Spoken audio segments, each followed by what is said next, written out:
The leather seats of my father's Mercedes felt cold against my back as I sat in the parking lot of LeBlanc, San Francisco's most exclusive restaurant. Through the tinted windows, I watched well-heeled diners entering the establishment, their jewelry catching the light from the ornate entrance fixtures. 20 minutes ago I was walking toward those same doors with my family, wearing a designer dress that cost more than most people's monthly salary. But appearance wasn't why I was sitting in the car like a scolded teenager. "Wait in the car," Dad had hissed, his hand firm on my arm. "We need these investors, Isabella. We can't risk anything going wrong." And by anything, he meant me, Isabella Carter. The family disappointment. The daughter who'd walked away from the family investment firm to find herself. At least that's how they painted it. I glanced at my phone. 3 angry texts from my younger sister, Jasmine. "How could you embarrass us like this? The Blackwell family is here. Dad's trying to save the firm and you're being selfish again." The last message actually made me laugh. If only they knew who really owned Blackwell Enterprises now. 5 years ago I had left Carter Investments, refusing to join the so-called family legacy. A phase, Mom had called it. "She'll come crawling back," my brother David had sneered. Instead I built something they couldn't even begin to comprehend. My phone buzzed again. This time it was a message from my executive assistant. "Blackwell Enterprises acquisition papers are ready for final signing. Board meets in 30 minutes. Where are you?" I smiled, checking my reflection in the rearview mirror. My father had always said timing was everything in business. He was about to learn how right he was. Stepping out of the car, I straightened my Chanel dress and headed toward the restaurant. The maitre d' recognized me immediately. "Miss Carter, your usual table?" "Not tonight, Pierre. I believe my family is dining with the Blackwells." His eyes widened slightly. "Yes, of course. Right this way."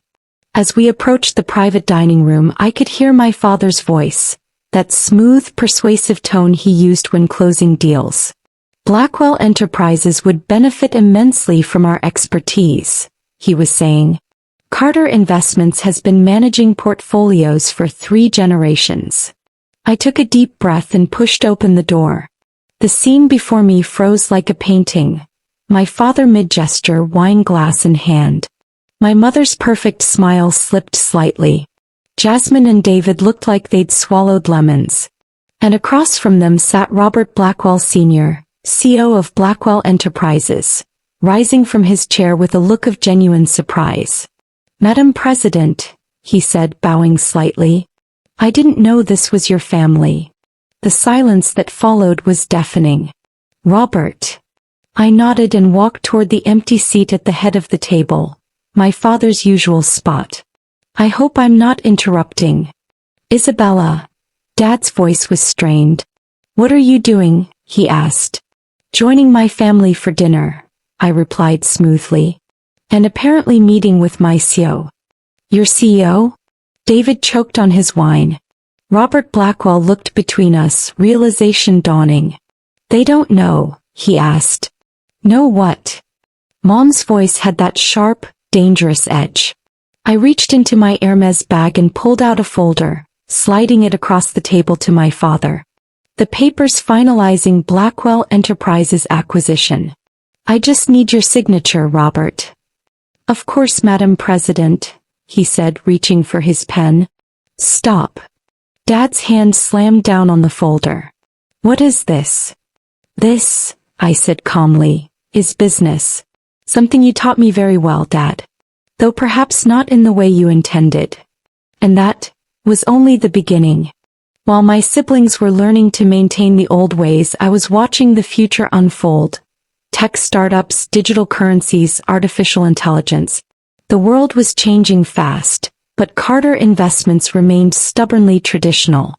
"The old ways work," Dad would say, dismissing every suggestion I made for modernization. "We don't chase trends." So I left. I took my trust fund, significantly smaller than what my siblings received, and began investing in tech startups. Dad called it gambling. I called it the future. My first big break came with a small AI company developing algorithmic trading systems. While Carter Investments relied on human analysts, I bet on machine learning. Within 2 years, my returns outperformed my father's firm by 300%. But I stayed silent, operating through shell companies and holding corporations. The world knew me only as 4 Capital, a mysterious entity quietly acquiring tech businesses and transforming traditional firms. When Blackwell Enterprises announced they were seeking investors, Carter Investments saw it as their salvation. What they didn't know was that 4 Capital had already acquired a controlling interest, through precise microtransactions over the past year. The acquisition papers? Just a formality. I explained this to my stunned family at dinner. Blackwell Enterprises has been mine for months. Today just makes it official. Impossible. David sputtered. You couldn't afford it. You don't have the resources. For holdings, Dad whispered, face pale. Isabella Carter. We've been competing against you this whole time? Not competing, Dad, I said calmly. Winning. Jasmine jumped from her seat, her chair screeching. This is another one of your stunts. You're lying. Robert Blackwell Sr. cleared his throat. I assure you she's not. Your sister has completely revolutionized our company. Our value has tripled since she began acquiring shares. But you threw away everything, Mom snapped, her composure cracking. The firm. The family legacy. No, I said gently. I built something better. While you were busy protecting the past, I was investing in the future. I turned to Dad, whose hands were trembling as he scanned the acquisition documents. Remember when you told me I'd never understand real business? That I was too focused on internet companies and not enough on real investments. He didn't answer. He couldn't. The papers in front of him said it all. Those so-called internet companies now formed the largest tech conglomerate in the country. My AI trading systems managed more money in a single day than Carter Investments handled in a year. And now, I gestured toward the table, I own the company you were so desperate to impress tonight.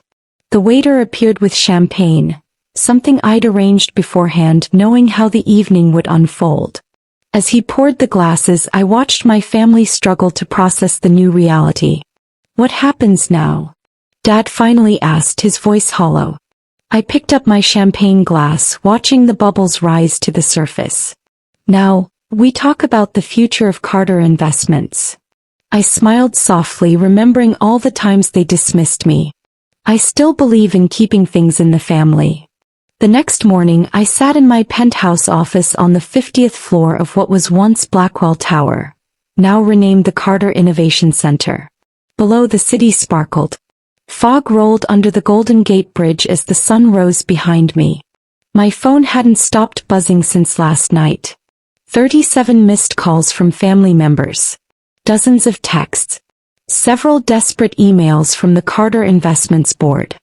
Word traveled fast in financial circles. And the news that the mysterious 4 Holdings was actually the black sheep daughter of the Carter family? That revelation had sent shockwaves through Wall Street. Your brother is in the lobby, my AI assistant Arya announced over the office speakers. He's demanding to see you. Should I have security escort him out? I checked the security feed. David looked a mess. His usually perfect suit was wrinkled. His hair uncombed. A far cry from the polished managing director of Carter Investments. Let him up, I said. And Arya, pull up the latest valuation report for Carter Investments. Minutes later, David burst into my office, clutching a newspaper. The headline read, Titan Isabella Carter revealed as mastermind behind 4 Holdings, acquires Blackwell Enterprises in historic deal. How long? He demanded, slamming the paper down on my desk. How long have you been plotting this?